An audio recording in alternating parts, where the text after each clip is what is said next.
like it happens to everybody. It's like you weren't in a position to use it before.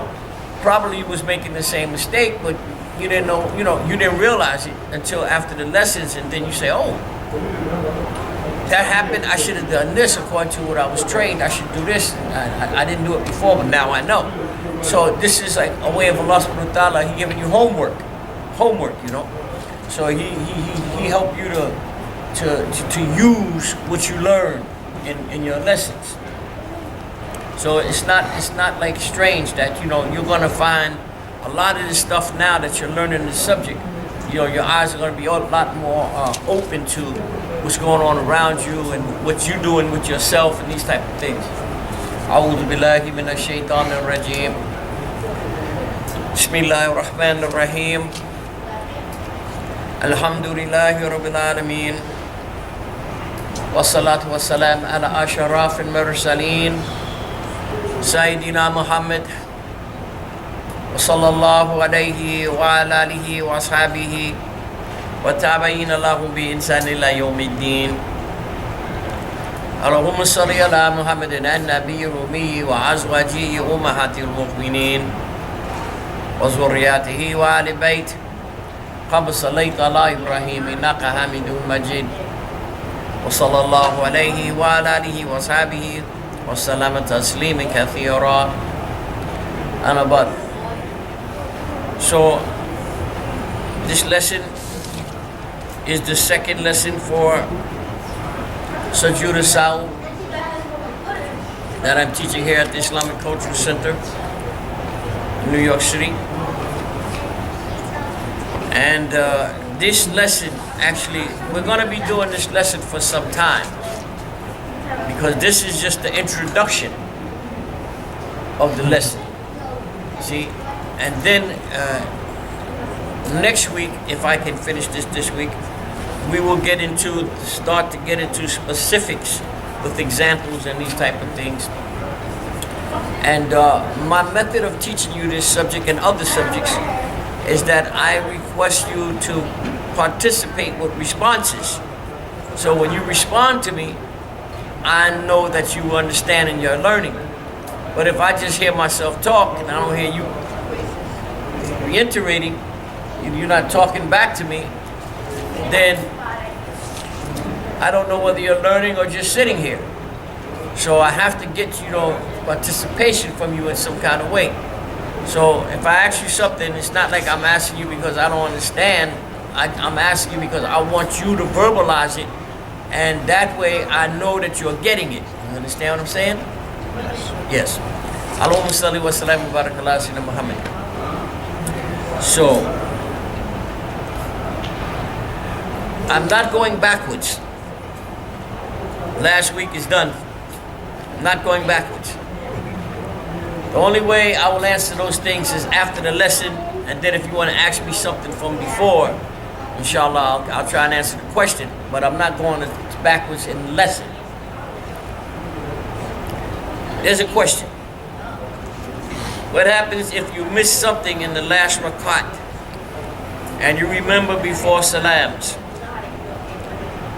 They're going to be more specific. They're going to say, the questioner is only asking if you miss something in the last rakat and remember before you make salams.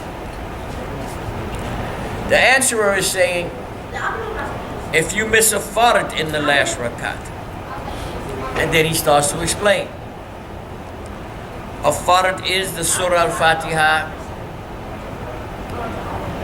and you have made your first sajda,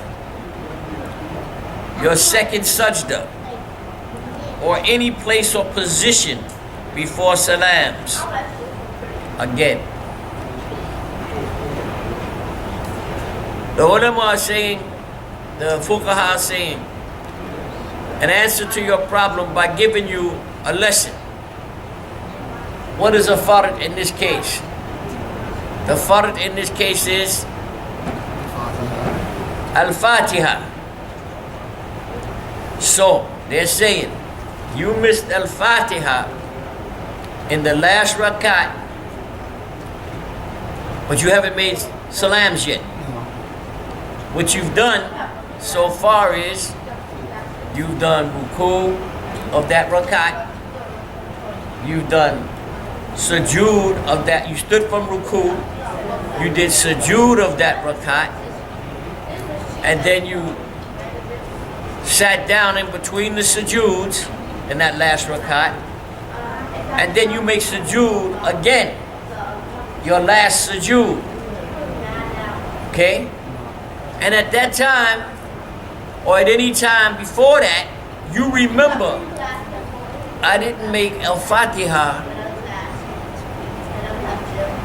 in this last rakat. What that means, technically, by this Sunnah Muhammad sallallahu alaihi wasallam, that if you didn't make the Fatiha in that rakat, you're missing a fard.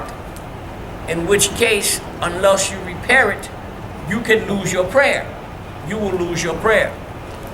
Because Sujood al-Sahw does not take the place of a fard that is missed. What is Al-Fatiha? A fard. So if you miss Al-Fatiha in the last rakat, you have to find a way to repair it. You have to find a way that you're going to do Al-Fatiha to fix the problem that you didn't do, that you didn't make. You understand? You should, at the time of remembering your mistake, stop what you are doing. Go back and say Al-Fatiha. And all the things that would normally come after saying Al-Fatiha. So look, this is what you're going to do. Let's say that you're in the first, let's say you're in the ruku. You're standing in the ruku. And then you say, oh, I forgot to say Al-Fatiha. Act as if you had not done anything in that rakat, because you can't move forward without Al-Fatiha. You understand what I said? So when you remember, you're going to stand straight. You're going to say Al-Fatiha. Then you're going to do everything that you normally would do that comes after Al-Fatiha. Then when you're on the end of your prayer, you're going to make your salam. And then you're going to do Sujood al-Sahw after salams. Why? Because you're repaying the Fatiha, the fard. And you added some things before you realized that you had made the mistake. So in this case, we're going to follow the rule. We're making Sujood al-Sahw after salams for adding to the prayer. Mathematics. Allahumma salli wa sallam wa barak ala sayyidina Muhammad. So when you add to the prayer, you make Sujood al-Sahw after salams. If you leave a fard, you have to fix it. How? By doing it. Doing the fard itself. Absolutely. Absolutely. Keep this in your head all the time, because what's going to happen, it has to become like you're doing math equations. You know, once you know the formula, it's easy to do the equation. So what you're going to do is, when you're in your prayer, let's say you're in your prayer now, and this is happening with you. No big deal. You're going to say, didn't say Al-Fatiha. Okay. Let me say Al-Fatiha. Don't say, you're in ruku. Don't say Sami Allahu liman hamida. Don't say that. Stand right back up where you was. Some imams say you can say Allahu Akbar to stand up if you're imam and people are behind you, and you know, because you're in this prayer is a silent prayer.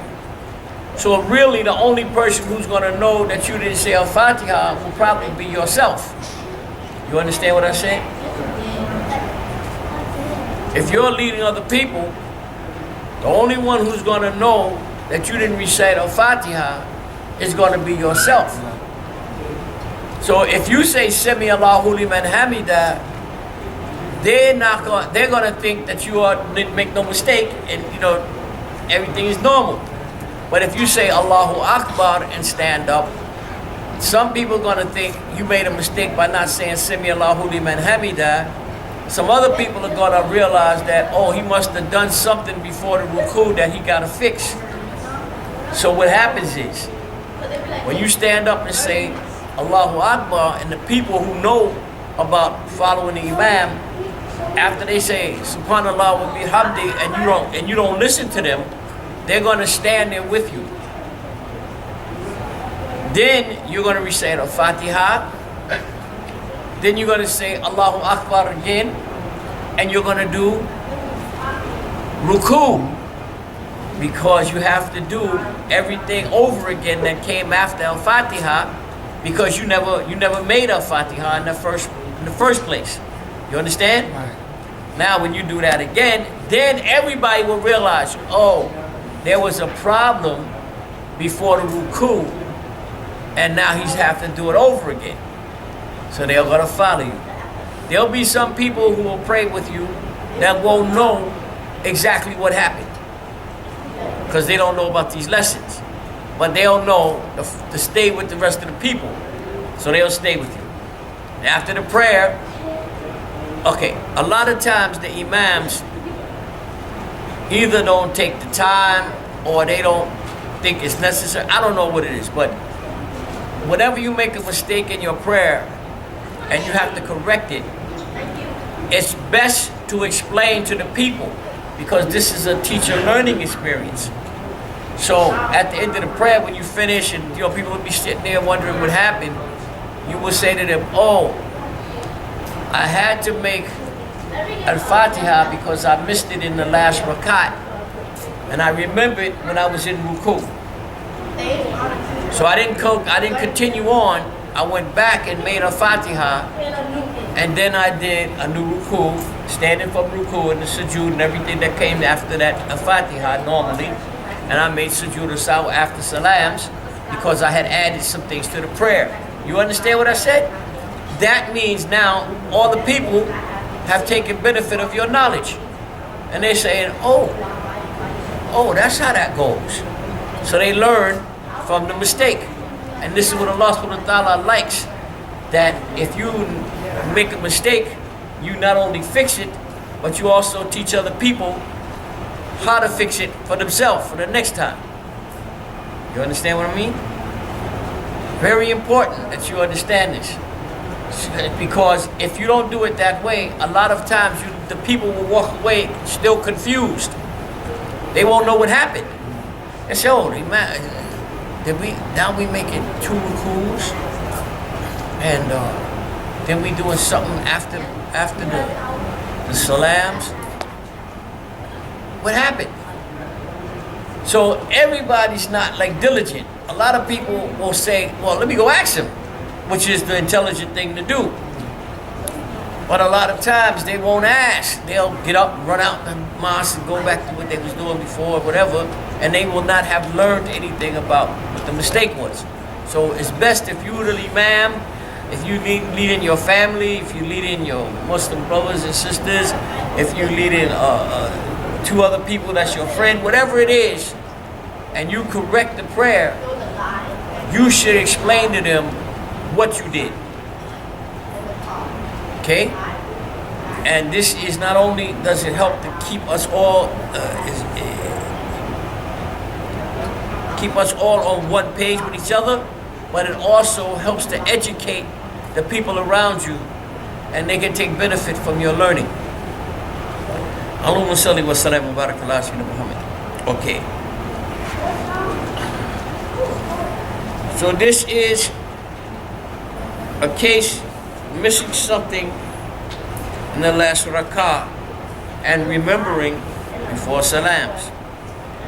That's the first example. Another example. Let's say that it is ruku that you have missed,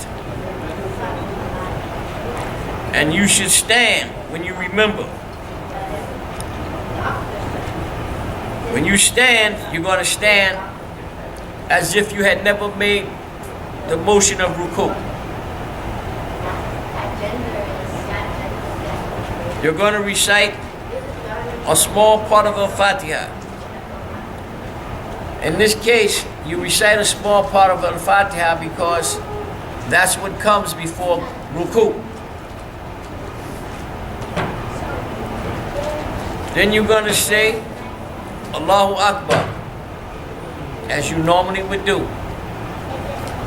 And when they say a small part of the Quran, they mean a small part of the Fatiha. They mean you're gonna recite like maybe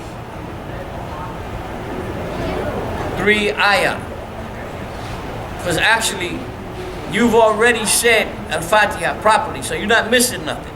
You understand? But the process of the prayer, one thing has to follow the other. So they're saying to you, you can't just stand up and then say Allahu Akbar and make ruku. Here's my friend Sulaiman. You can't just stand up and then go right into ruku.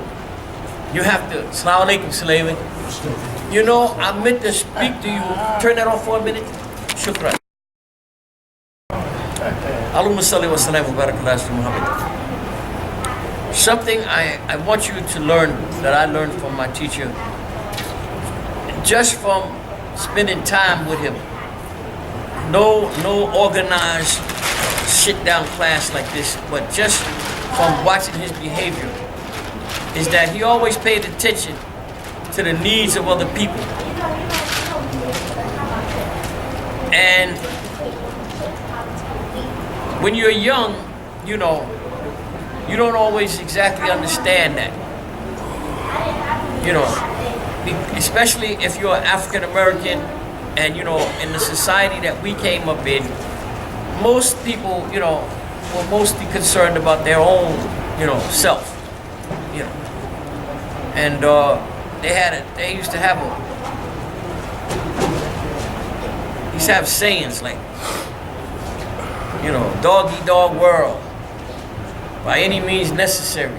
All these type of things that we construed that to mean, you know, you do whatever you gotta do to get what you need, what you want. So, you know, a lot of us grew up really, you know, kind of emotionally bankrupt. You know, we had no real conscience about the next person. Even though, you know, our families may have tried to teach us better, but a lot of times, you know, people in their peer groups, when we're young, you know, in the peer group is everybody's trying to get over, you know, get what they want, whatever they think they want, and they don't care, but they didn't care about other people. So, you know, when we became Muslims, one of the things that came to our attention, at least to me from my teacher, was that you're supposed to care about other people. And in Islam, it's to excess. You care about other people even more than you care about yourself if you truly believe in Allah subhanahu wa ta'ala. The reason is that you know that Allah subhanahu wa ta'ala is watching everything. And He is just. And He is omnipotent. There's nothing that you could request from Allah subhanahu wa ta'ala that He don't have the ability to give, either now or later. So He says to you, okay, you want what's good for me, then you do good to other people, and I'll reward you for it. So if you honestly believe in Allah subhanahu wa ta'ala, it's not like a sacrifice to help other people, because you know He's keeping score. Like my teacher once told me, he said, well, you know, if we really had the ability, you know, at the end of the day, we could kind of keep score and see, you know, what our condition is like with Allah subhanahu wa ta'ala. If we could just be like honest and true and everything, then we would have some idea on where we stand with Allah subhanahu wa ta'ala, some idea. So, you know, I'm telling you the same thing, that, you know, you may not have the ability to kind of keep score. Actually, when you give, you're supposed to forget that you did it. You're not supposed to be like, you know, you give and then you like kind of like, I I already did 10 of those, so maybe I gotta do 2 more of these. You don't do it that way. You're supposed to do it in the way the Quran says, that the right hand don't know what the left hand is doing, and vice versa. You understand? That means that when you do it from the heart, you know, and you do it because if it's not done from the heart, then if it don't have the good niyyah to it, the good intention, then it's like, you know, you're not doing anything. See? So, you know, you got to do it from the heart. But, you know, to care about your brothers and sisters in Islam, and even other people in humanity, because this was the example of Muhammad sallallahu alaihi wasallam. He just wasn't sent for the people who had taken Shahada.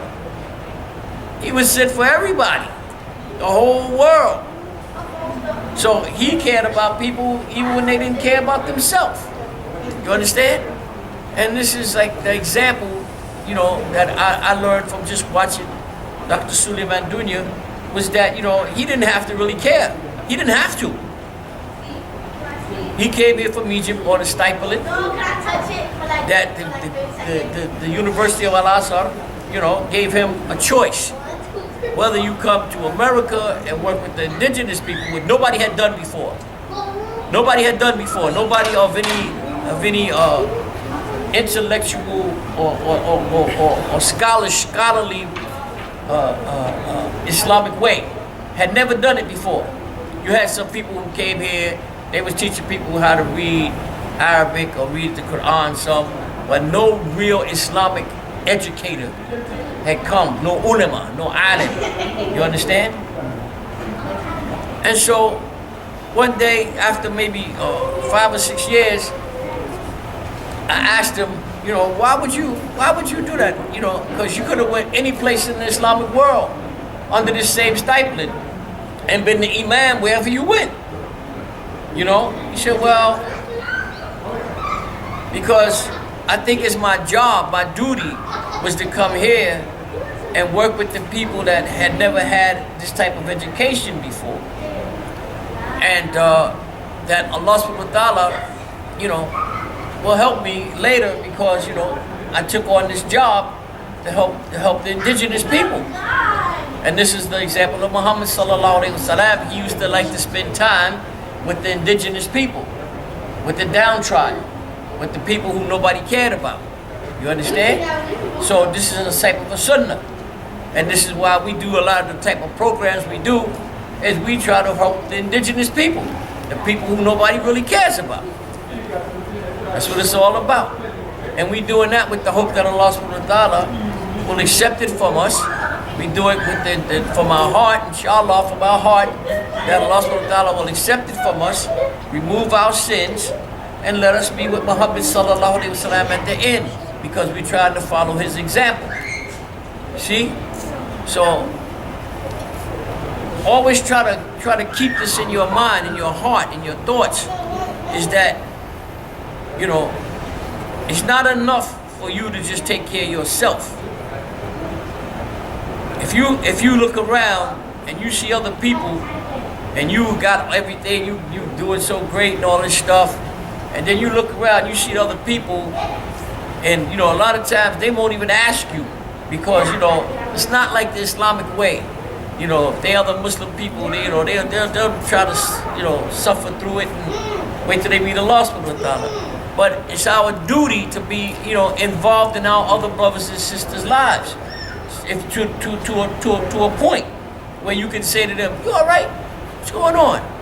You know, and they should trust you and say, "Well, it's like this or like that."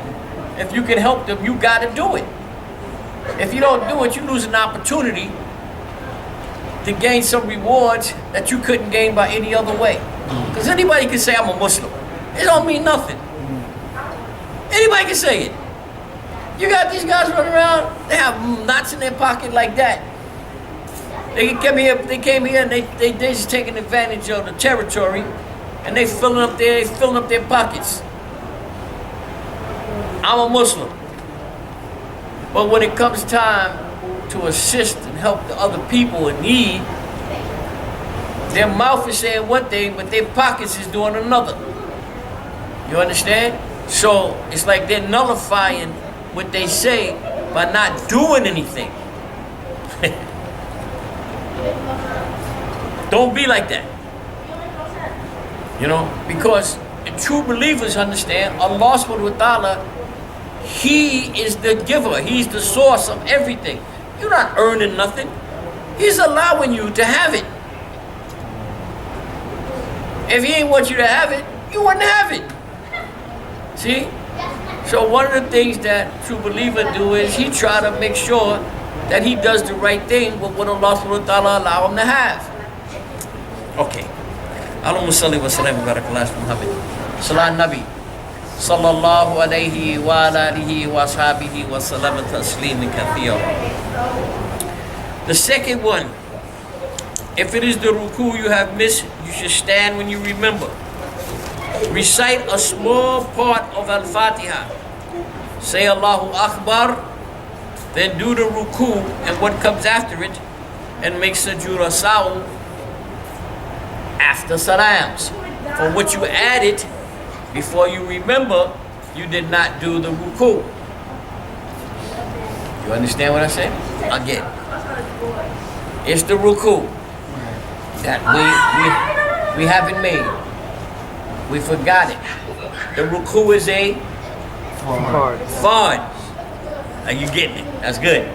The ruku is a fard, which means that if you don't fix that fard, you lose that prayer. You have to fix that fard.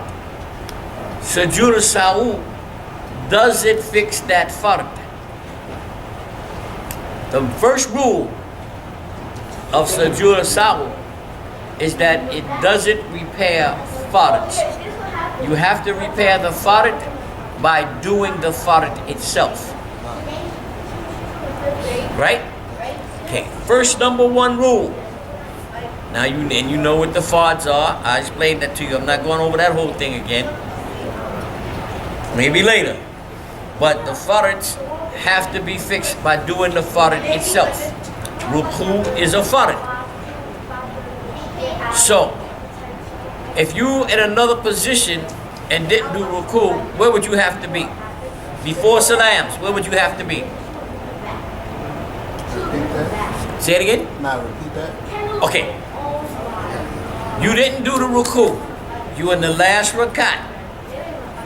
You haven't made salams yet, because that's what this example says.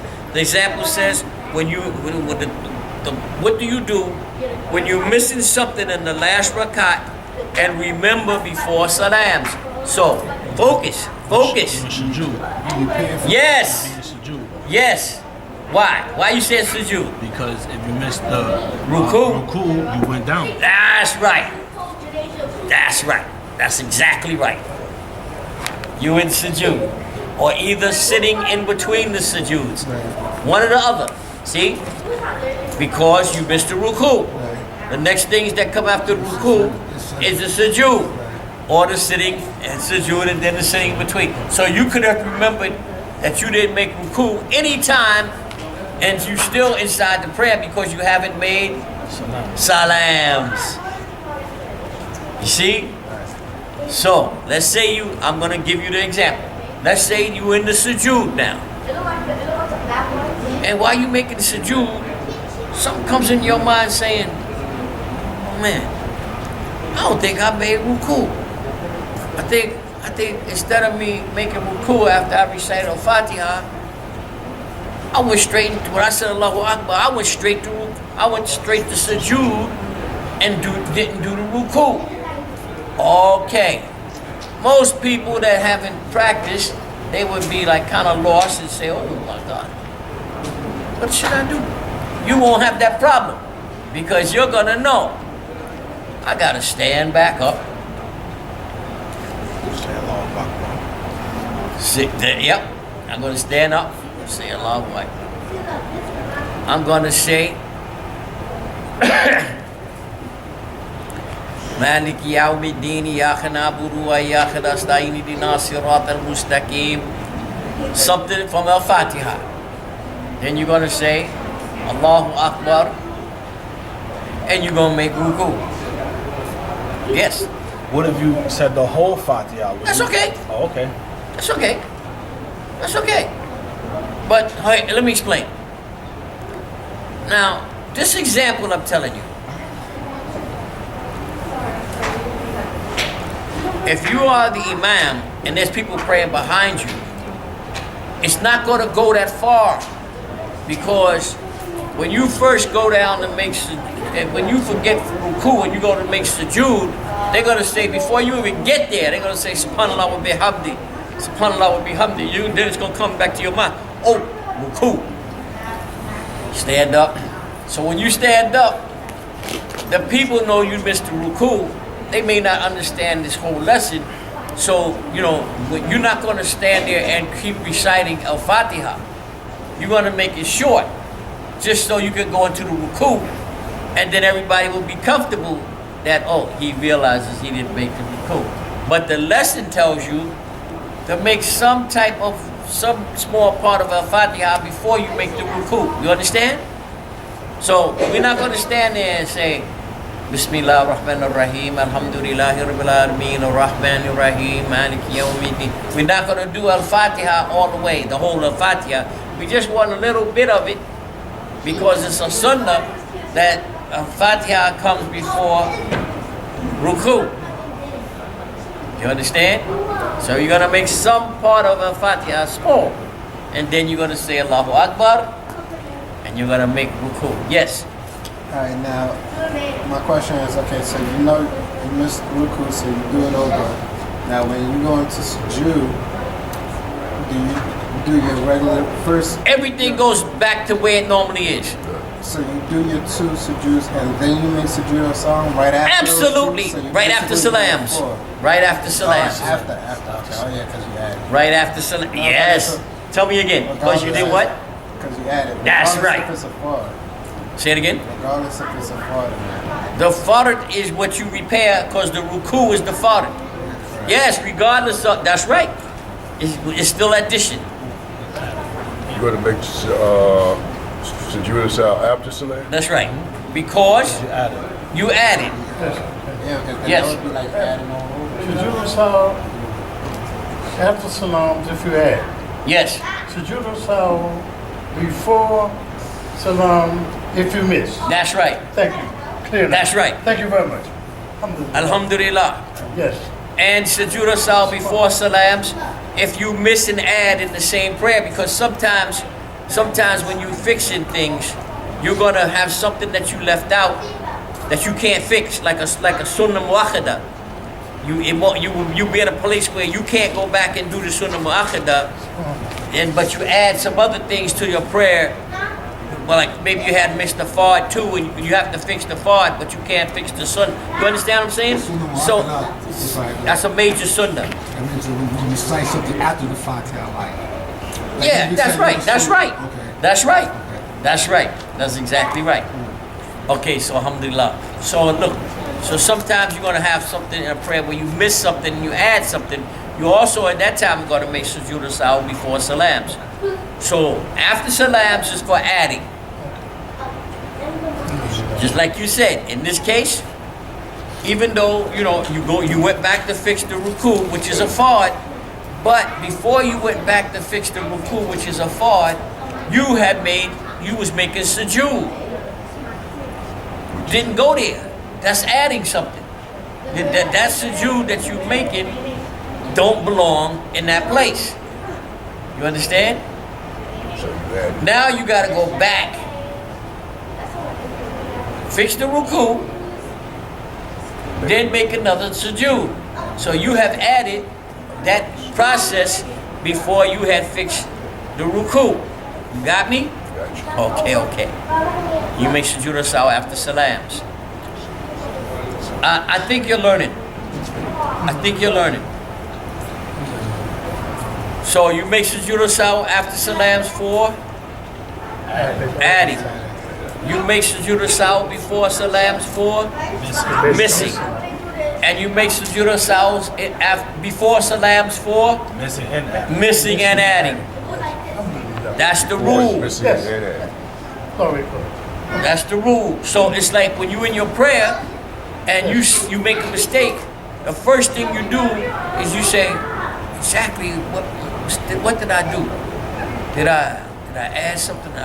And you will know right away you have either missed something or you added something, right? Or you miss an answer. This is the rule. Yes. Question, sometimes you make a salat and then you really don't remember if you missed or added. Say if I'm making salat, the last salat I understand the question. if I don't remember, what should I do at this point? Okay, that's a whole other lesson. All right, okay. I don't want to go. I don't want to go too far ahead. Yes, sir, thank you. But you know, it's rules. Okay. I have a female student who's doing a doctorate degree. So you know, she's used to the educational process. Like, you know, this is her life. And you know, she keeps coming back to class, which, you know, I found that, you know, really fantastic, because, you know, most of the time if somebody's doing a doctorate, their life is like sort of like complicated with the educational process, and they're not really, you know, they're not really gung-ho about their Islam like they should be. That's one of the reasons that, you know, this other type of formal education is not considered all that big a deal in Islam, because, you know, a lot of times it takes away from the person's religious progress. You understand? Which the religious progress is what you need for your next life, which this other stuff, you know, it's only for this life. So one is like considered as higher than the other. The religious knowledge is considered as the highest type, because it saves your life for the hereafter. Okay. So this lady, she's coming back to class. So I asked her, I said, well, you know, it's very nice, you know, very good for you to come back to class, but I'm wondering, why you keep coming? Because most of the time people doing doctor stuff is not, you know, they don't have the time for this. She said, well, the reason I keep coming is because it's stimulating my brain. She said, you know, especially that subject that you're doing now, which is Sujood, because when I'm teaching you a subject, I'm teaching them the subject too. It's because it's fair. It's fair that, you know, I shouldn't treat them like they're second-class citizens. You know, they're females, but they need to know the same knowledge that you need. You know. So anyway, she said because that subject has rules that, you know, you can apply the rules constantly, consistently, and you know exactly where you are. It's like doing mathematics. And I remember my teacher telling me that same exact thing. And this is why I had to inform the brothers that, you know, try not to miss these lessons, because when you miss these lessons, you know, I said when I sat down here, I'm not going backwards.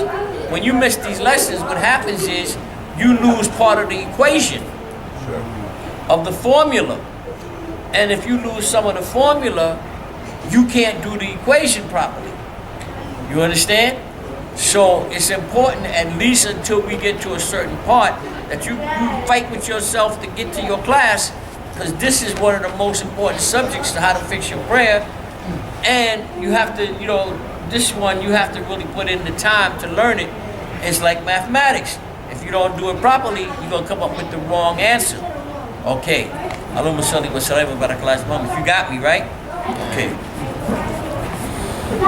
Okay. Sorry. Because I don't want to be lost, because it's in my head. That's right. Just ask. Like how you were saying about, you know, when you add and miss it. When you add and miss. Before. So if I added and missed something, including a forward or something else. The forward, forget that. If you lose a forward, you lose the prayer. You gotta fix the forward. So that's added. So my whole thing is, okay, so I added that, but I still might have forgotten something before I even forgot. Yes, that's right. So it gotta still be before? It's still before salams. Okay. Okay. Let me give you an example. Let me give you an example. The best way is to give you an example. Allahumma salli wa sallim wa barak ala Muhammad. Let's say you make an Asa prayer. How many rakats does Asa have? 4 rakat. So in the second rakat of As, you remember that you didn't make a tashahud after you stood up for the third rakat. You heard what I said? In the second rakat, you made 2 sujoods, but in the sit in between, but when you stood up to say that the third rakat, to recite Al-Fatiha, you realized that you didn't make a tashahhud in that second rakat. Because a tashahhud is what's called a sunnah mu'akkada, a major sunnah. Once your 2 knees and your 2 hands left the ground, you can't go back down and fix that. Because that's a sunnah, and the thing that comes after it is a fard. So the rule is, you can't leave a fard for a sunnah. The fard is bigger. The rule is, you cannot leave a fard to do a sunnah, because the fard is bigger. So, Okay? So now that means you have missed a sunnah muakkada, which is a tashahhud. You've missed it in the second rakat. Right? Okay. So you got to go forward. You already know that you missed it. You can't go back and fix that. That's done. Don't even think about it twice. Keep going. Now in the last rakat, you say, oh, I'm in sujood, but I don't think I made the recitation of Al-Fatiha when I started this last rakat. I was so worried about missing that tashahhud in the second rakat that my mind kind of slipped, and I didn't make Al-Fatiha in this last rakat. I'm in sujood now. So now, if I want to keep this prayer, I can't keep going. I got to stop what I'm doing, stand up, make Al-Fatiha, and do everything that came after it. So now, you have added to the prayer in that last rakat. You missed something in the prayer in the second rakat, and you added something to the prayer in the last rakat. But you can still keep your prayer. You can still keep your prayer. Because you fixed the fard, and you can make Sujood Al-Sahw before salams for missing and adding. You understand now? Alhamdulillah. Now, don't do too much of that in your prayers. Your prayer gonna be invalid, because it means that you're not paying attention to your prayer. But sometimes these things happen. You know, you go into your prayer. They have something called khushu. It means that, you know, it's like a dedication you bring into your prayer with you. When you get into your prayer, you know, your mind is only focused on things of the prayer. You know, you forget the outside world.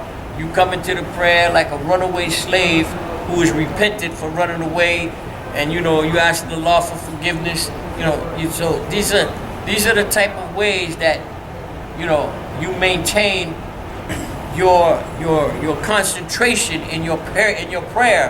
It's the prayer of the law is all you're thinking about.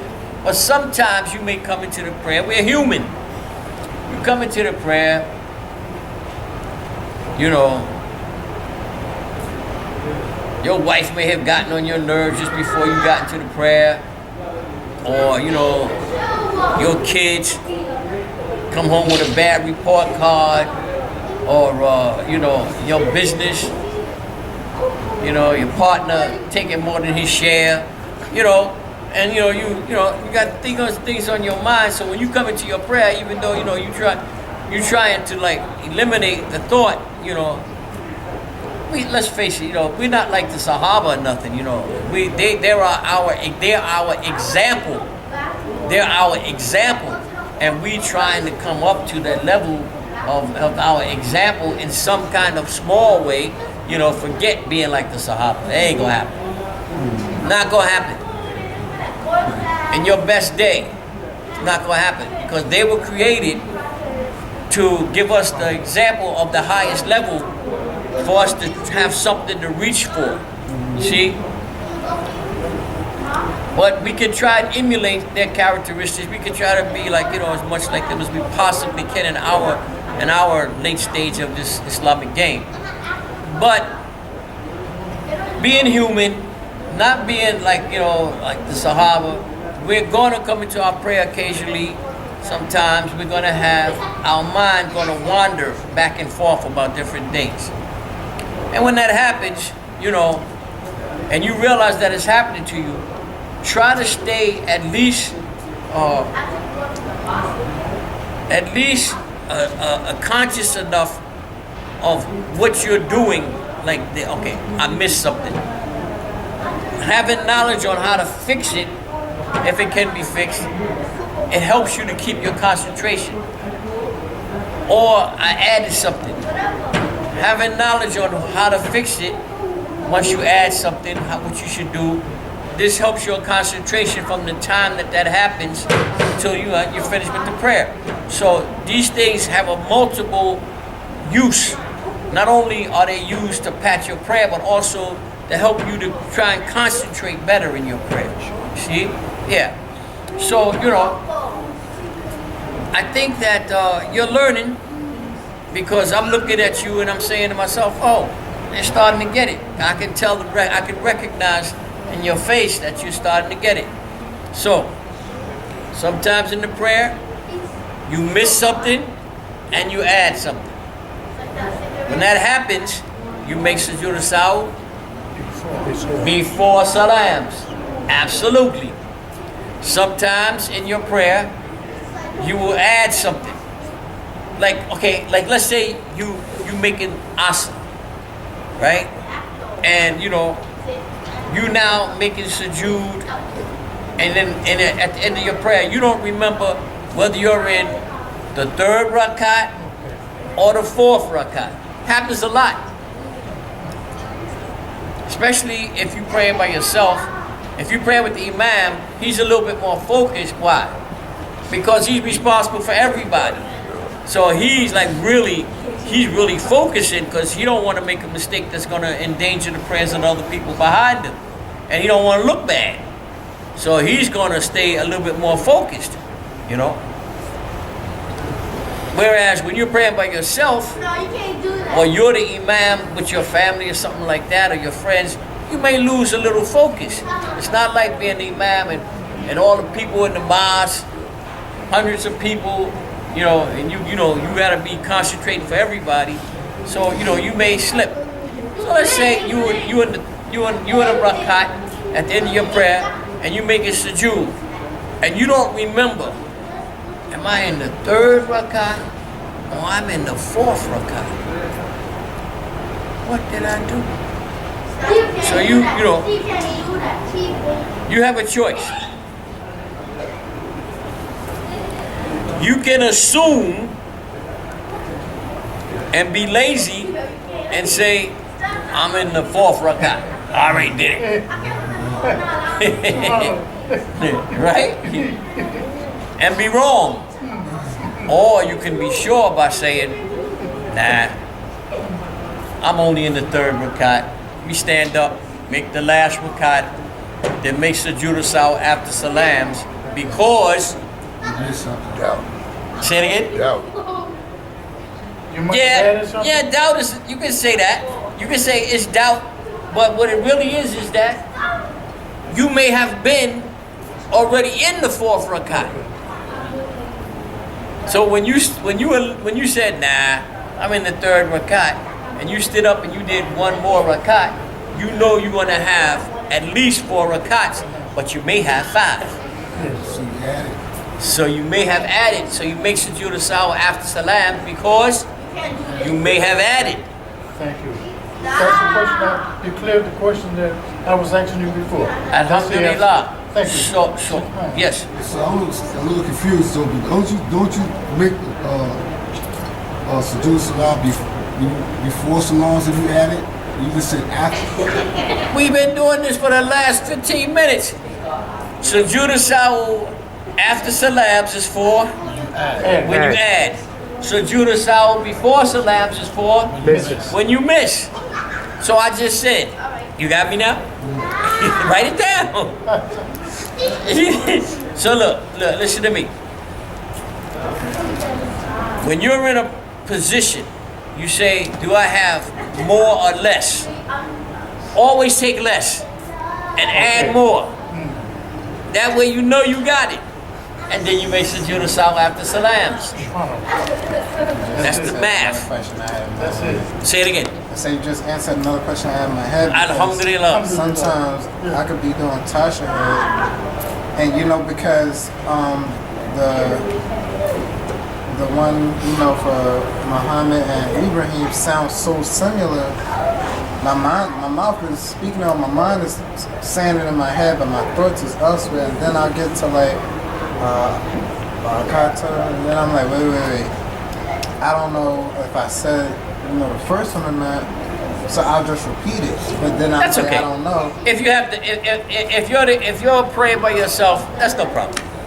If you're sitting there making a tashahhud and you think maybe I didn't really make a tashahhud properly, you still sitting. You can still fix that by doing just like you said. But if you stand up, if there's more rakats, you can't stand. Once you stand up, you can't go back and fix it now. So as long as you're sitting there, you say, you know, tashahhud, and then you know, you say, well, maybe I missed a tashahhud, maybe I'm saying something else. You know, even though to me they don't sound the same, but maybe to some people they may sound the same. Okay, so you do the tashahhud again. No problem. Always remember, in a tashahhud you got. No, I'm talking about like the greetings and salutations.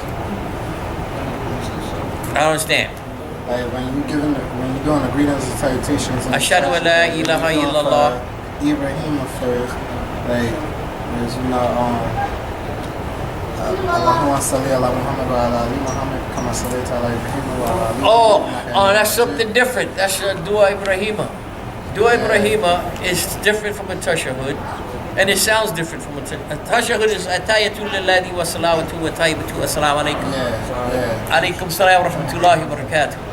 So a tashahhud ends with ashhadu an la ilaha illallah wa ashhadu anna Muhammadan Rasulullah. Yeah. That's okay. So if you haven't said ashhadu an la ilaha illallah, ashhadu anna Muhammadan Rasulullah, then you haven't done a tashahhud. You've done something else.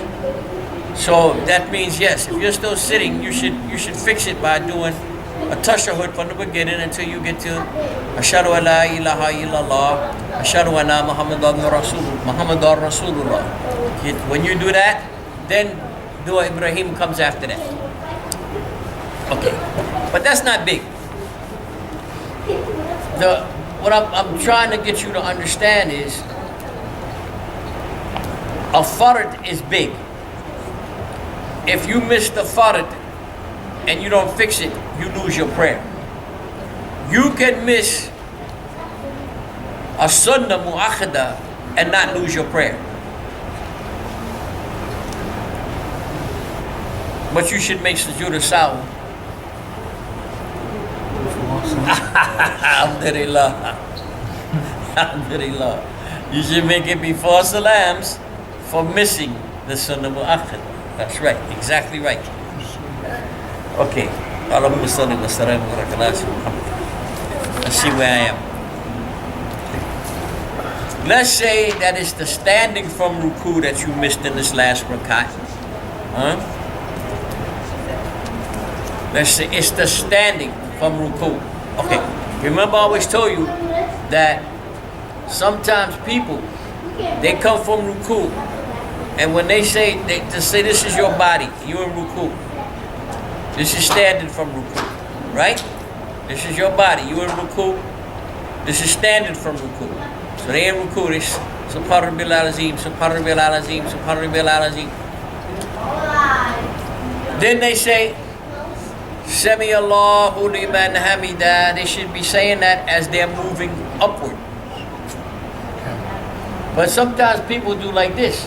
They say Sami Allahu liman hamida, Allahu Akbar. They never did that. They never stood straight up. Standing straight up is a Fard. yes, because it's one of the movements of the prayer. So let's say somebody, not intentionally, they make a ruku. Subhana rabbil azim, subhana rabbil azim, subhana rabbil azim.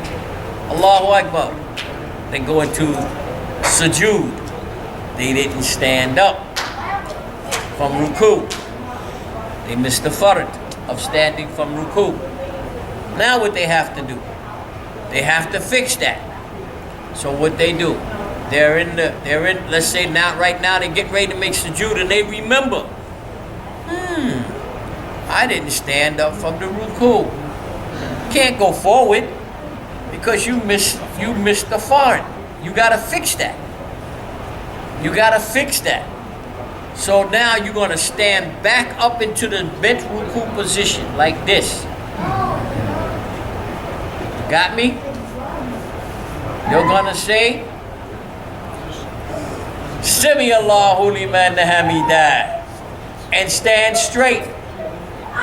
Then you're gonna say, Allahu Akbar, and make sujood. You gotta remember that before you go down. Huh? So you gotta remember that before you go down. Yes, to say Sami Allahu liman hamidah, Rabbana wa lakal hamd is a sunnah kafifa. It's like you if you miss it, you missed a small sunnah, what's called a minor sunnah. If you miss two of those, two minor sunnahs become like a major sunnah, so you would have to do sujood al-sahw for missing before salams. Let's do this again. When you add something to the prayer, you make sujood al-sahw after salams. When you miss something from the prayer that's not a fard, you must make sujood al-sahw. That's right, Abdul Rauf. Before salams. And if you in the process of fixing up your prayer, you miss something and add something, you make sujood al-sahw before salams. That's right. Okay? So in this case, you missed the standing from ruku. You remember after you're sitting to do your sujood that you didn't stand from the ruku. You have to stand back up in the bent position that came before standing for ruku. You got me? You say, like you say, Sami Allahu liman hamidah, Rabbana wa lakal hamd. And then, okay. I tried to teach you this one time before. I don't think y'all was really ready for it, but I have to try. Sometimes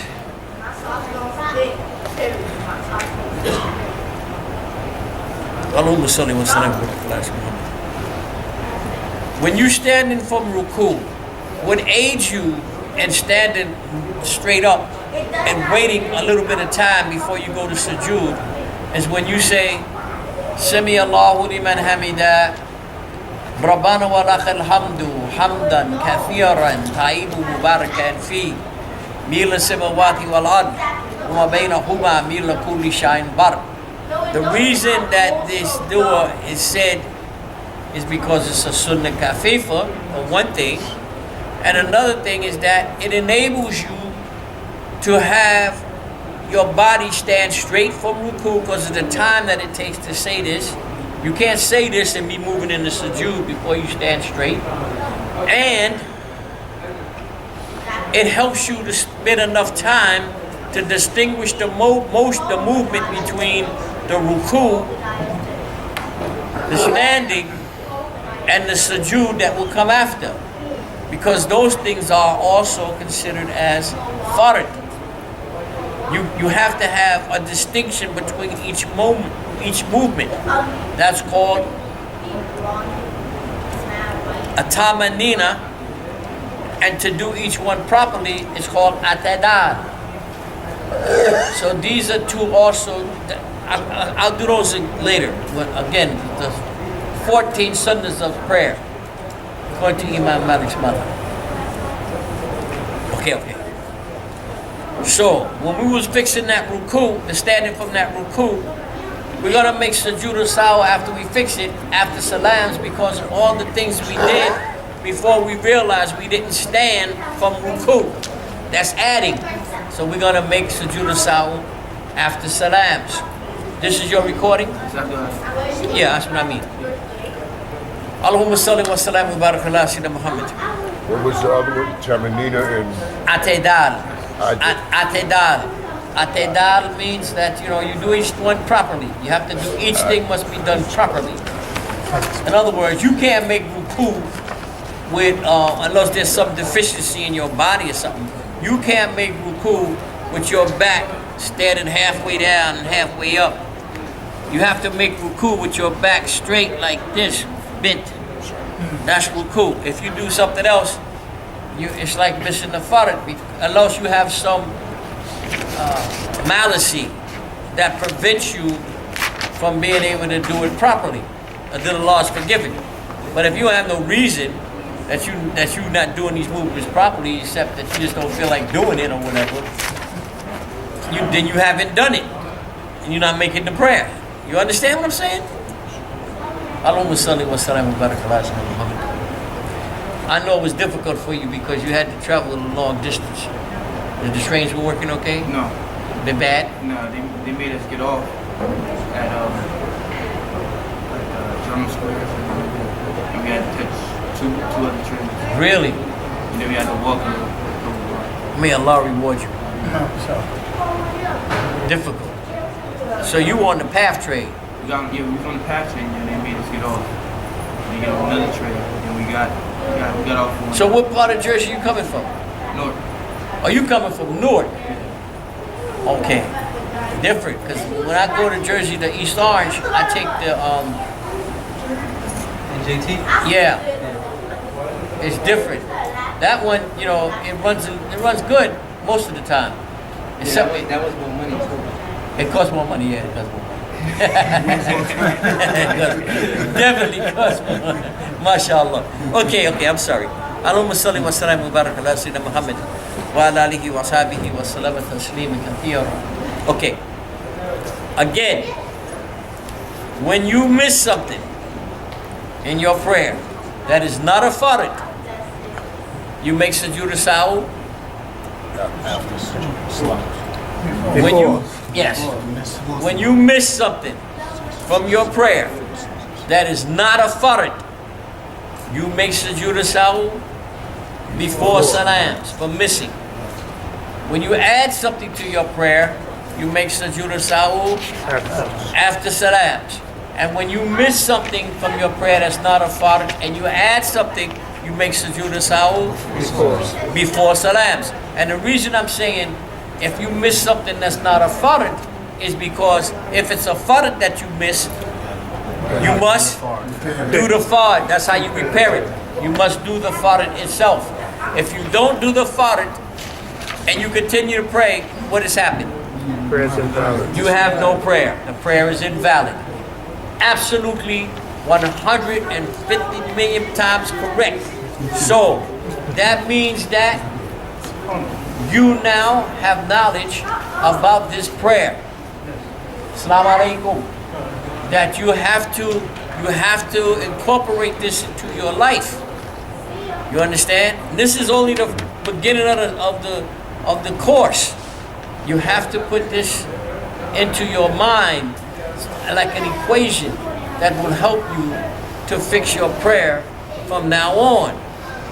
When you add something to your prayer, you make sujood al-sahw after salams.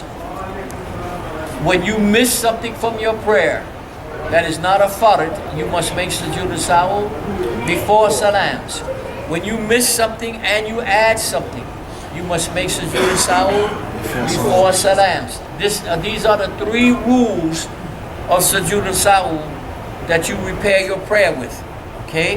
The first things you look at. Did I add? Did I miss? Or did I miss and I add? When you're trying to fix your prayer. Okay.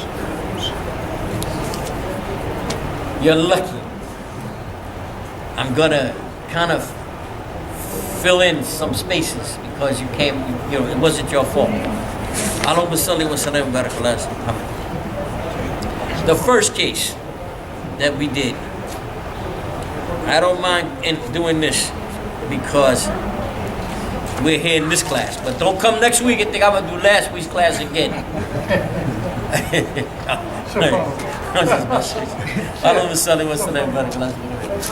Yeah. So I have to do this because it makes you want to be like, you know, your teacher got to be a teacher. He can't be like a pacifier. You guys, you know, it's like you won't have no respect for it. You know, it's like when you was in school. If you had a teacher and you know he gave you homework but he never checked, you'd be like, you're not learning nothing from him. You know, you ain't gonna check anyway. I'm not like that. So look. The first case, missing something in the last rakat. Missing something in the last rakat, and you remember before you do salam. Missing something in the last rakat, and you remember before you do salam. The thing that you miss is a fard. We're going to say it's a fard. If you miss a fard, you must repair the fard. If you don't repair the fard that you miss, the prayer would become invalid. In this case, the first fard we're going to deal with was Al-Fatiha. The person forgot. They're in the last rakat. They forgot that they didn't do Al-Fatiha in the beginning of the last rakat. They are now in Sujood, let's say. They're in Sujood, and then they remember, I didn't say Al-Fatiha in this rakat. What do they have to do? You got to repair it. That's right. They got to repair it. Because if they don't repair it, It's invalid. the prayer becomes invalid because Al-Fatiha is a fard. That's right. Now, Allahumma salli wa sallam wa barak ala sayyidina Muhammad. When they go to repair it, they stand up and they say Al-Fatiha. Then they say everything that comes after Al-Fatiha normally in that prayer. Everything else, they do the Is ruku. in the rakat? Huh? Is it in that rakat? They forgot. Is the rakat they got to do whatever you're saying? Yeah, well, okay. Everything in fiqh is systematic. What we're dealing with right now is this is only decisions of missing something in the last rakat before salams. So when you write it up in your notes, that's what you should write. The heading of this should be missing something in the last rakat before salams. That's how you should write it. That's your heading. So when you go back to study this subject, you're going to go, let's see. Oh, yeah, it's the last rakat that I'm worried about. This lesson is about the last rakat. Not the other rakats, only the last one. Okay? Now, then the thing that you miss, what is it that we're talking about that we miss? The thing we miss is a fard. Right? The thing we miss is a fard, which means we have to repair it by doing the fard. Okay. Now, when we go to repair it, we have to know which fard we missed. In this case, the fard that we miss is Al-Fatiha.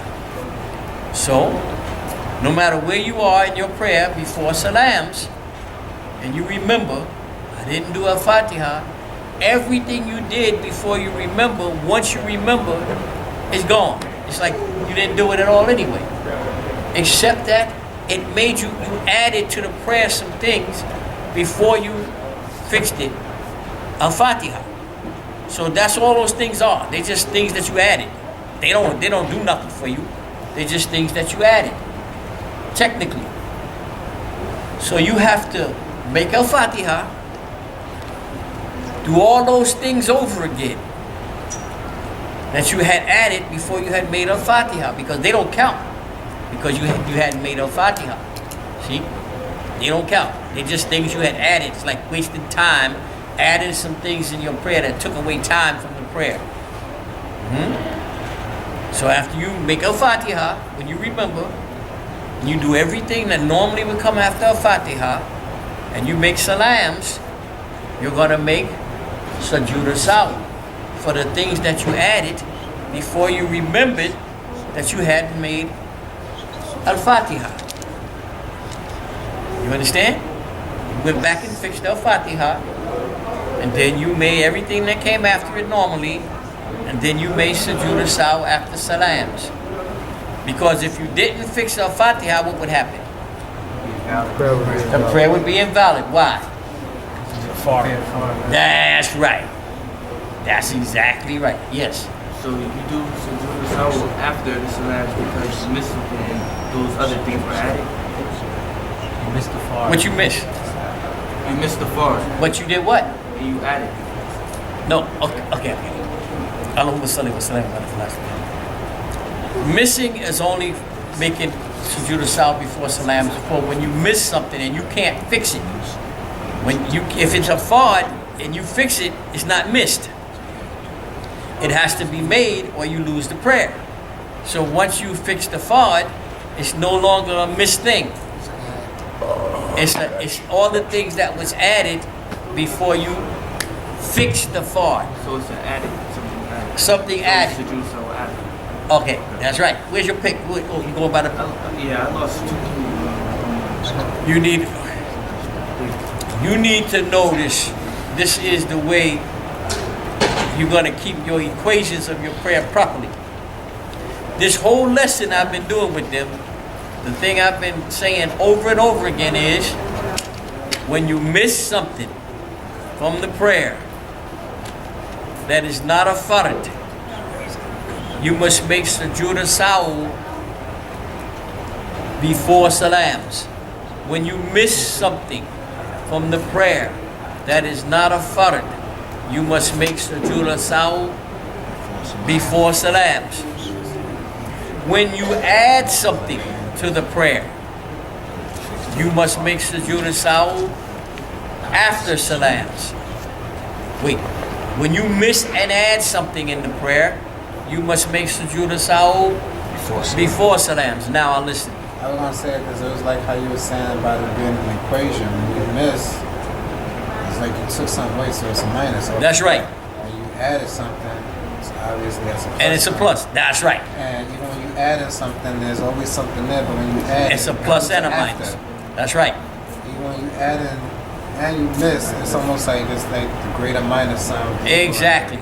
So you make Sujood al-Sahw before salam. That's right. That's a good way to look at it as a mathematical equation, because that's exactly what this amounts to when you're repairing your prayer. Okay. That's the subject, and it's dealing with Al-Fatiha. But then they're trying to teach you something in this subject.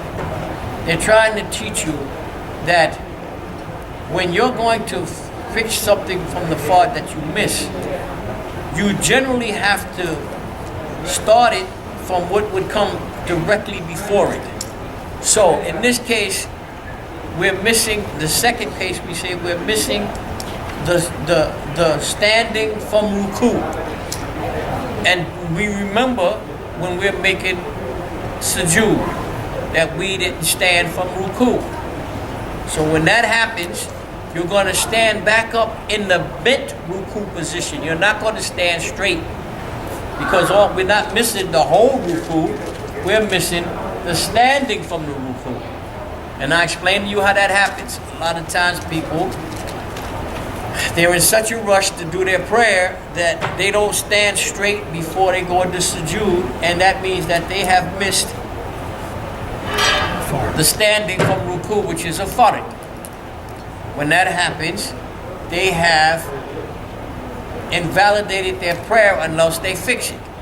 The way you fix it is that you stand back into the bent ruku position.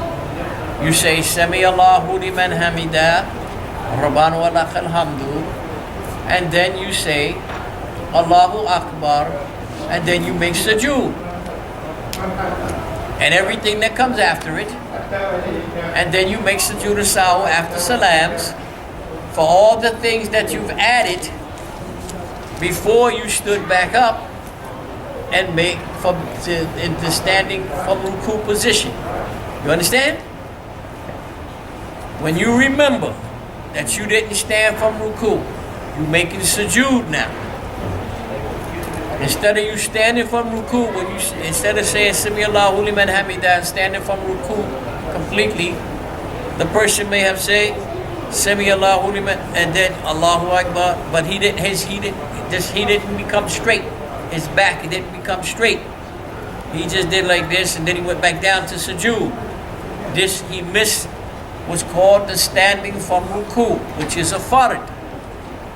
In this case, that fard must be repeated and be done properly. He must stand from ruku. Assalamu alaikum. Alaikum salam wa barakatuh. Alhamdulillah. Alhamdulillah. It's nice to see you, Hajj Ibrahim. I didn't see you for how much? 2 weeks. Actually, I was here Friday, but I had to go back to work. And Allahumma salli wa sallam wa barakallahu Muhammad. Last Sunday I saw you, but I had so many people. By the time I looked out, you had already gone back to your work. I'm not going to hold you. When we finish, give me how much how much you charge? As much as you need. 5 minutes. How much you charge it? I don't charge nothing. 5 minutes. Everybody else have to pay. Stop. But for everybody, but for me, charge it. No, don't 10 charge. minutes cost 5 minutes. Don't charge it. Guess what? I need only 5 minutes. As you like. Assalamu alaikum. Alaikum salam wa rahmatullah. Okay. Salam Nabi sallallahu alayhi wa alihi wa ashabihi wa sallam taslim kathira. Okay. This main topic, the main thing in this second example is that you're not just going to stand back up like as if you were standing like to come from sujood to stand from ruku. You're not going to do that.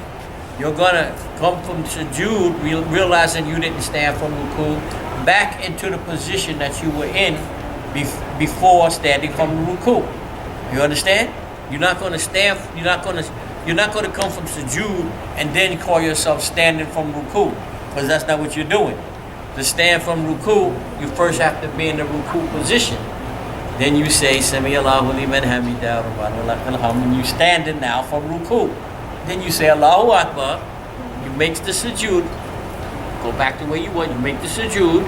You make everything that come after it, and you make salams, and you make sujood al-sahw after salams for those things that you added.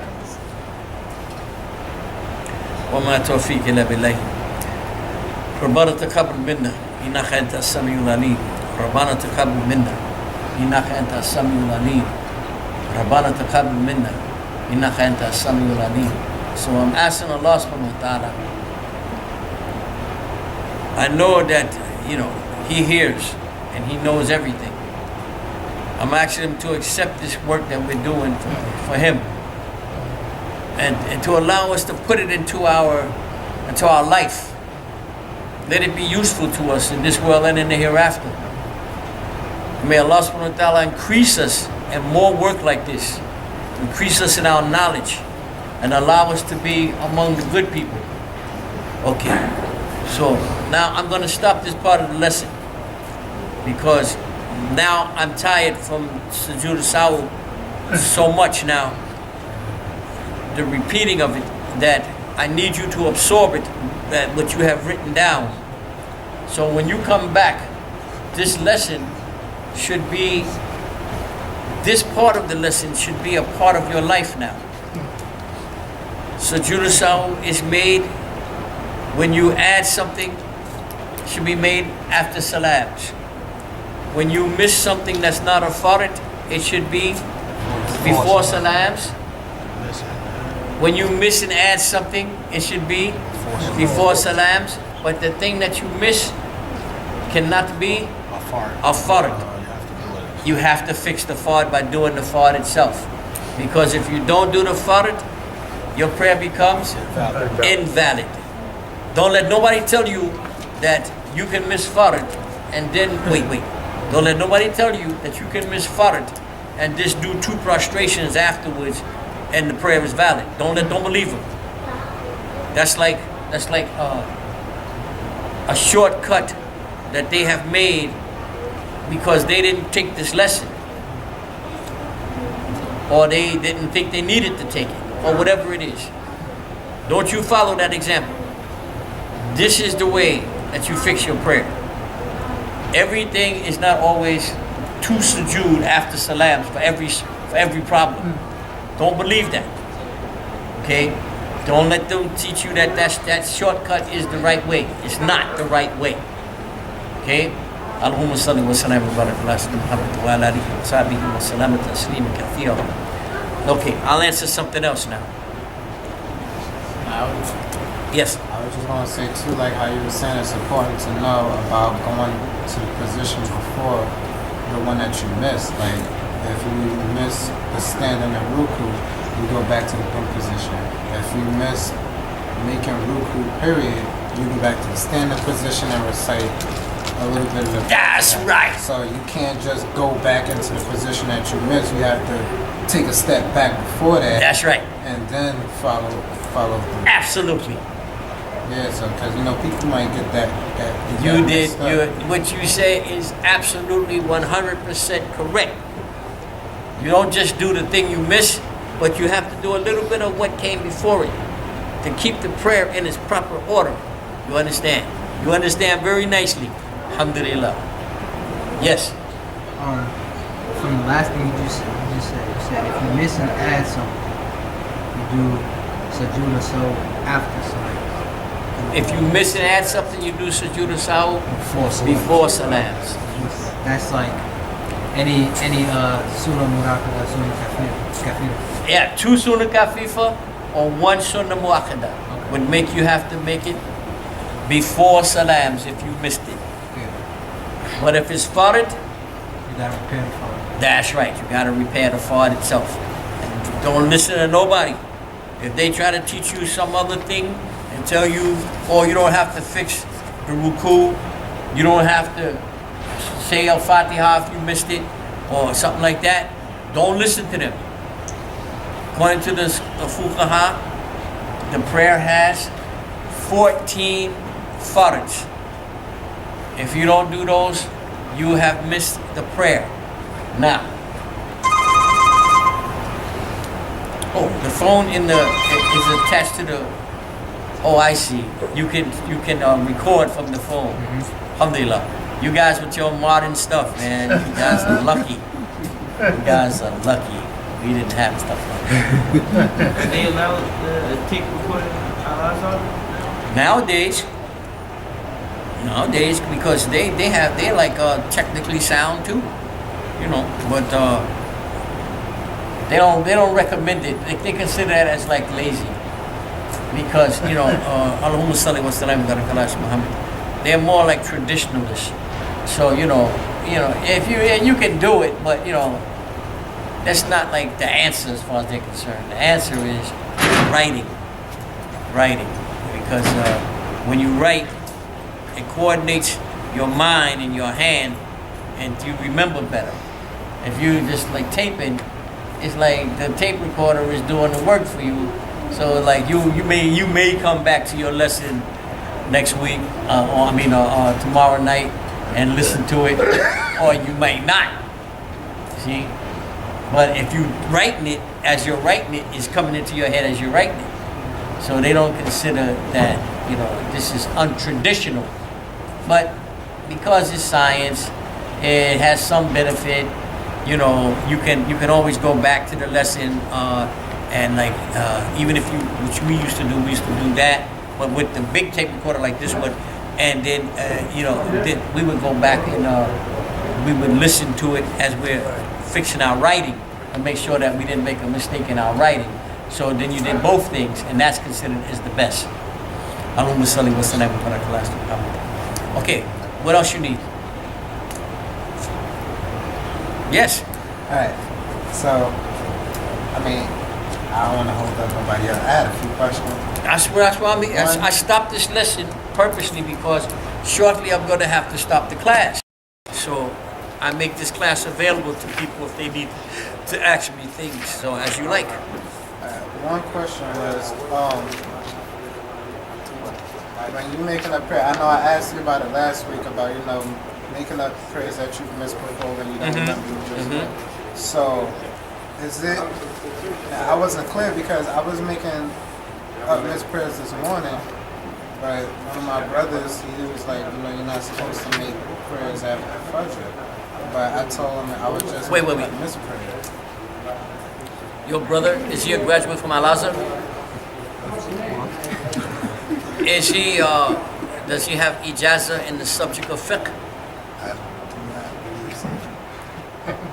So, he don't have the right to tell you unless he was like a student of somebody who, ulama or fuqaha or some type of appointed person to teach Islam who has done all of his lessons and he has the approval of some system of training in Islam that allows him to act as a teacher or someone who knows what they call an alim, an ulama. There's the group of people who know. And so, or if he's an ustad, a teacher, that means that he had to have been trained by someone who had those qualifications as a teacher. So if he's not like that, then he's just blowing smoke in the air.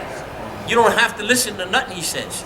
I mean, what you can do is you can be polite, you can listen to him, and then you can investigate what he said, and then you'll know the answer after you investigate it. But I told him, I'm like, but I asked the sheikh, and the sheikh told me that I can make my prayers up whenever I get the opportunity to make them up. Allahumma salli wa sallam wa barak ala Muhammad. Again, the prayers that are old can only be fard prayers. You don't make up nafils. You understand? Yeah. It has to be subh, zuhr, asr, maghrib, and isha. That you owe those prayers. The prayers that you owe have no time limit. It has no time constraints. See? These are different than voluntarily owed prayers. I'll come to you. They're different than voluntarily owed prayers. These prayers you owe Allah subhanahu wa ta'ala, just like if you borrowed somebody's money and they want you to pay them their money back. If you tell them, I'm going to pay you your money back, they're not going to say, okay, wait till 2:30 to pay me because, I don't take my money before 2:30. No. They're going to say, as soon as you get my money, pay me. As soon as you have the bill, pay me. And this is the way Allah subhanahu wa ta'ala is with these prayers. These prayers have no time constraint. They're not, when Allah subhanahu wa ta'ala, when the sunnah of Prophet Islam is not to pray during the sun setting or rising, these times are only for voluntary prayers. They're not for the fard prayers. The fard prayers have no time constraint. See, the people who don't understand the hadith because they wasn't trained. So they're assuming that the hadith means all the prayers. Don't mean that. It just means the prayers that people volunteer. So if let's say, Allahumma salli wa sallam, let's say that you voluntarily decided, I'm going to wait until the sun is setting, and then I'm going to make 4 rakats. This is haram. You understand? Haram is forbidden, unlawful. You shouldn't do it. But if you're sitting and you say, wait a minute, I think I didn't make Zohar. Oh, you don't look and say, what time is it? Is the sun up or down or down? You don't do that. As soon as you realize, I didn't make Zohar, you say, Allahu Akbar. Of course, you're gonna make not the thought. You're gonna make the karma silently though. You're not gonna make it so that other people think it's already time for maghrib.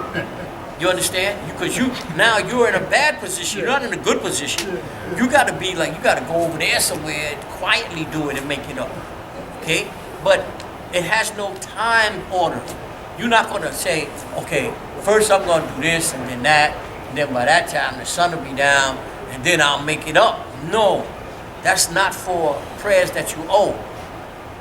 That's for voluntary prayers. You following me? Okay. He's absolutely wrong. Okay? He's absolutely wrong, and he's assuming that hadith means when you owe prayers, you're not supposed to make up the prayers that you owe at that time of day. He's wrong. Absolutely wrong. There's no scholarly people in Islam that will agree with him. That's his assumption based on something that he thinks he knows, that he learned on his own from maybe reading a hadith or something like that. But he's absolutely 100% wrong. And for him to tell somebody that information, and if they listen to him, that means that they're keeping away from making up a prayer, because he told them you can't make up your prayer at that time. So he, in fact, is helping you to be in a bad position with Allah subhanahu wa ta'ala. He will be responsible for his misinformation. Don't listen. You don't have to listen. You understand? You don't have to listen. When you want to listen to somebody, you need to ask them, oh, excuse me. No disrespect intended. Where did you learn that information? Who was your teacher? Where did he come from? What level of understanding, what level did you do in class? How many times did you go to class? What other subjects did you learn? You understand what I'm saying? You got to ask them. Don't just accept, them days are over. That's way back in the times of Jahiliyyah, before Islam was established here. They don't do that no more, Somebody don't know what they're saying, they should be quiet. Just be quiet. The next thing after you be quiet is come out and learn. Yes.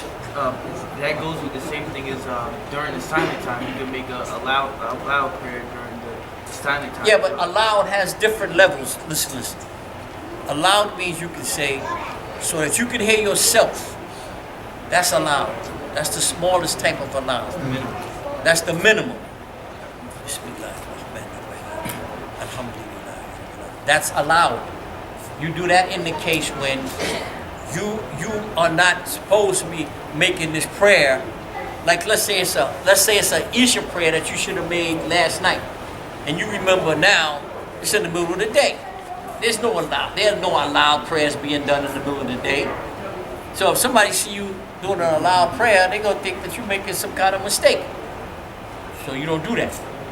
Your allowed prayer is only so you can hear yourself and make up your Isha prayer. But it has to have some form of being allowed, but it's not Bismillahirrahmanirrahim. Bismillahirrahmanirrahim. You can hear yourself, other people can't hear you. That's allowed. Yes. I came across that idea. I should have jotted down where I seen it, but it said something like about the only time there could be like you can, have like not negligence, but like kind of forget what's going on, like make mistakes is during archery, swimming, and horseback riding. And I wanted to know is wrestling included in that as well, since it's like in the same category? They say you can do what? You can be negligent? Not negligent is not the word. It was like you gotta forgetful. Okay. You know the hadith? No. Okay. You have to bring me the hadith because I can't answer you from a supposition. You understand what I mean? Supposition. Okay. He was next, and then I'll come to you after. I noticed that when it rains or snows, they usually combine prayers. Can a person individually do that, or is it still okay to pray each prayer as its time is? This is not a thing that is done individually. Okay. The joining of prayers is mainly done, it's like a gift from Allah subhanahu wa ta'ala to help you in times of problem, when it's problems for you to get out and make your prayer in congregation. Like, if you're in the mosque or you're in an area where the Muslims all pray together, and there is some kind of inclement weather that is very bad that will not allow you to travel back and forth so that they can gain the benefit of praying in congregation, they will not pray Zohar and then go away and then come back, Assalamu alaikum, and then come back and try to make Asr, because it would may be too difficult for them to get back. So since they were already there and the weather is very bad, it's inclement weather, they will make the Asr prayer combined behind the Zohar prayer, and this is absolutely acceptable. Also, sometimes when you're traveling and you know that you will not come back to land or to ground before the prayer time is over, so you're allowed to combine your prayer like that. It's a whole other subject, but yeah, that's what it's really about. But something that happens that people today are making a side of some type of mistake in is that they sometimes make the combining of prayers, the Jummah prayer and the Asr prayer. This is not the sunnah of the Prophet sallallahu alaihi wasallam. There is no precedent that is set for him making the Asr prayer behind the Jummah prayer. Is a combination even in bad weather, because the hadith say that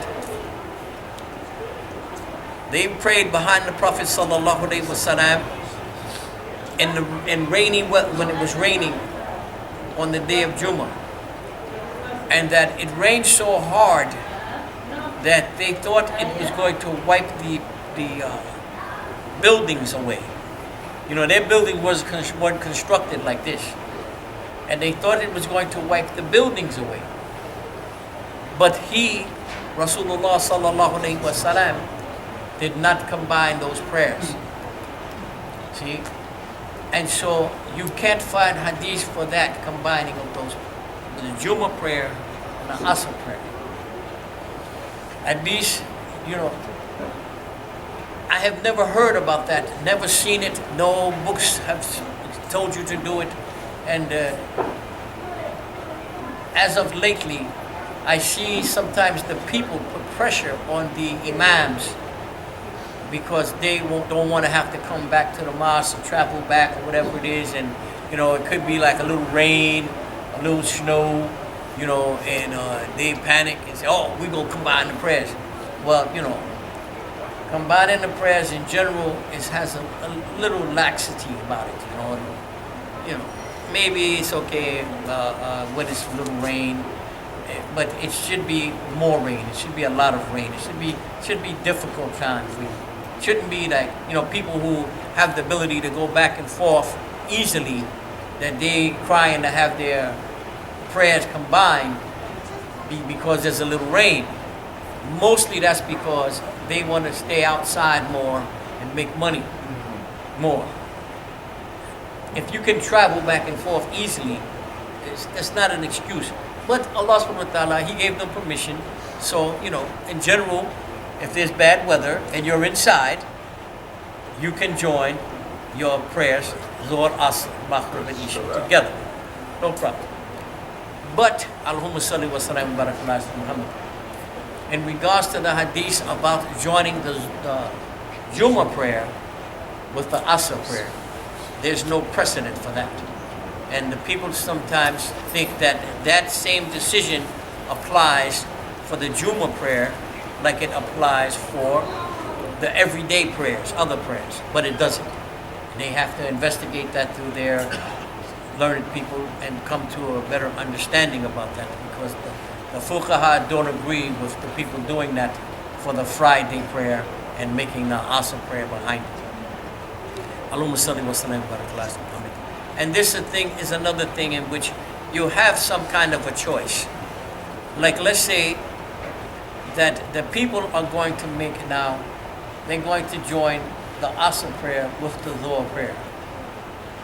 You don't necessarily have to do that. If you have your appointment that you have to go to now, you fulfilled your obligation of going to make your prayer, and now you say, yeah, it's raining a little bit, but not going to stop me from making my next prayer. You have the right to say, oh well, okay, I'm going to go and do my business, and then when Asr time comes, I'm going to make Asr. It's no sin that you say, well, I'm not going to join you with that in that prayer right now.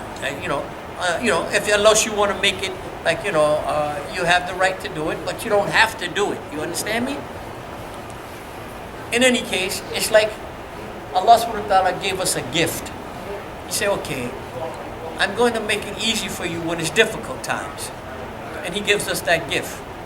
It would be kind of bad manners for us to not take the gift that Allah subhanahu wa ta'ala gave us. You understand? But the way it's being applied today, it's missing the purpose of the gift.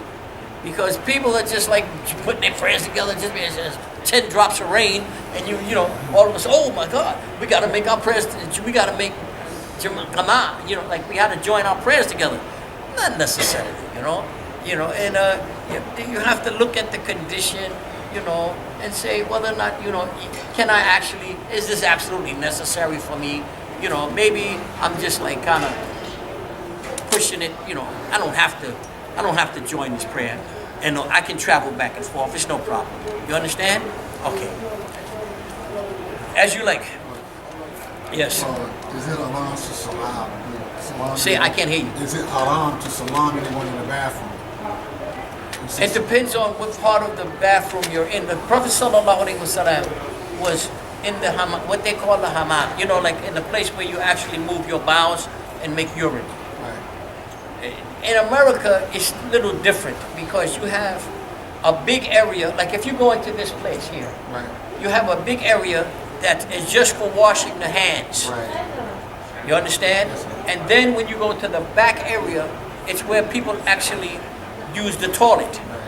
In the toilet, you don't do no talking in the toilet. No talking in the toilet. This is not the Sunnah of Muhammad sallallahu alaihi wasallam. A man came to Muhammad sallallahu alaihi wasallam when he actually was behind the curtain, the partition that was used for the toilet part, and because it wasn't built like it is nowadays. No. Tell them they can't leave that there. That doesn't go there.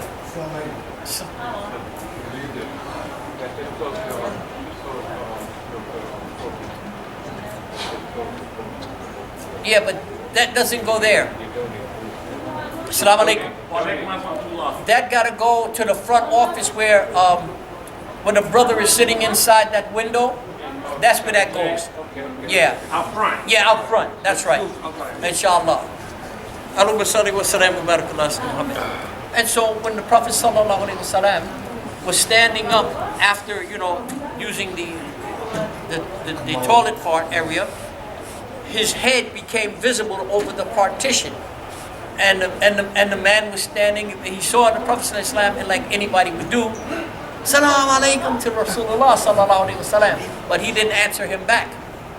And then when he came out from behind there, we find that from that area, he said, Wa alaikum salam rahmatullah. I didn't want to answer you because I was in the area that now is the filth area, the impure area. So I didn't want to make the salam to you. But when he came out, he made the salam. So we don't do that salamming, and we're not doing talking in that area where we actually use the toilet. But in this country, especially, you have a big area that's only for washing your hands. That area is not considered as a part of the area where the toilet is. Two different areas. That's why they call them in this country a bath room. So one part is for the washing area, and the other part is for the toilet area. So if in fact you have an area like that you're in, and someone comes in, they say Assalamu alaikum to you in the clean area, you can say to them Wa alaikum salam rahmatullah.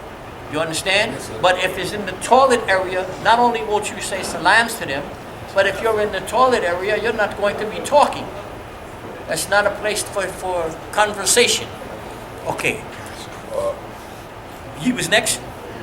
Yes, Suleiman. Yeah, look. This Masjid Umar in Brighton Beach. They have 3 toilets in the Voodoo areas right across from it. You mean like it's like in the same area? Right there. So you can't give salams No, it shouldn't. If you're in an area that the toilet is readily accessible, and they, like let's say you got the toilet right here, and then you got a little sink right there. No, you're not going to say talk salams in there. But if there's a petition, say like if there's like. If there's something dividing the areas, you can say salams in the clean part, Okay. not the toilet part. Okay. Allahumma salli wa sallam wa barak ala Muhammad. Yes. Question. Missing your prayers. If you lose count of how many you owe, how do you do that? Allahumma salli wa sallam wa barak ala Muhammad. I tried to answer this question for you previously. Is that if you miss prayers for like, let's say you miss prayers for like 3 months, and you realize that you haven't been praying properly for 3 months, now you got to make up your prayers. Well, for the next 3 months, every time you make a prayer, you should double that prayer, and that way, when you double that, you understand me? Yeah, okay. Sure. Afwan. Yes. It's small. I mean, you probably answered it. I just want to be sure. It's like, it's two things that kind of coincide like with each other as far as like what I'm asking. Alright, so one is like, you know, when people go to top bed, it's not the major top bed, but it's like when they coming out of ruku and then you about to go down. Like some people don't top bed, they just say Allahu Akbar and then go down. Yeah. I mean, is it a problem? It's nothing. Not top bed? Okay, so then the other one. It's nothing. Let me tell you why. Because in some madhab, some schools have thought to make a takbir before a movement or after a movement, they don't think it belongs there. In the Abu Hanifa madhab, they never make takbir inside the prayer like that, except what's called takbiratul ihram, the first one when you say Allahu Akbar.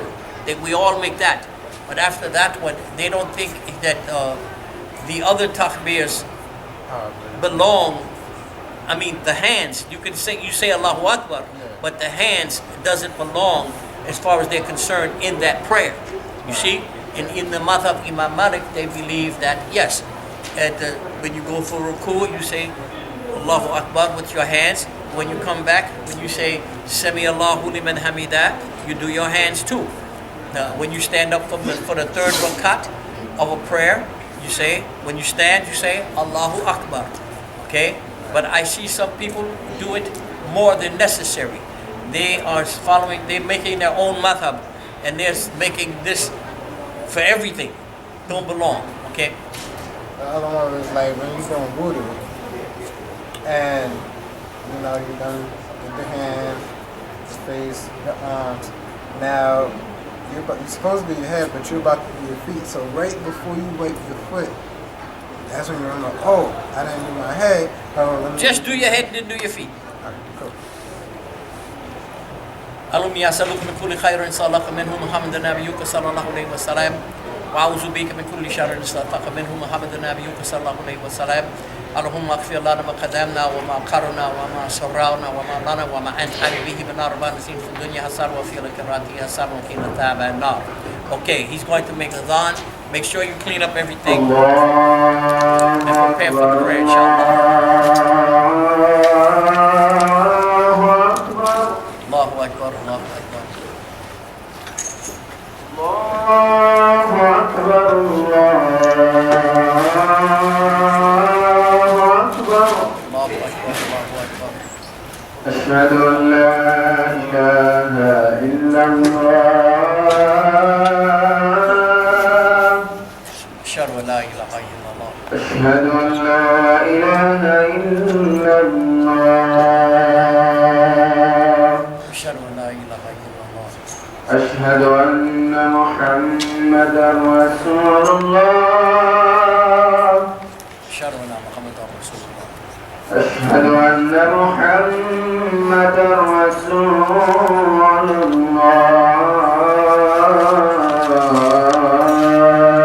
أشهد أن محمدا رسول الله. حي على الصلاة.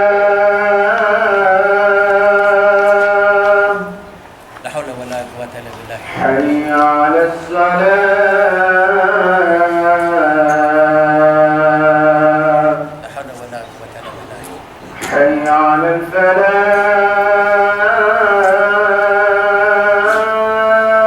لا حول ولا قوة إلا بالله. حي على الفلاح.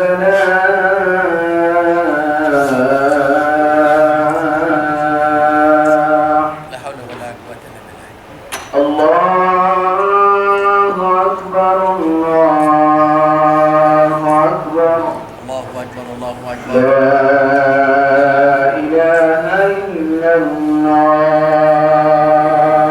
لا إله إلا الله اللهم رب هذه دعوة نافيات والصلاة القائمة آتي سيدنا محمد الفاضلات والصلاة والدرجات الرافعة وباثوا المقام المحمود الذي وحده إنك لا تخلف الميعاد.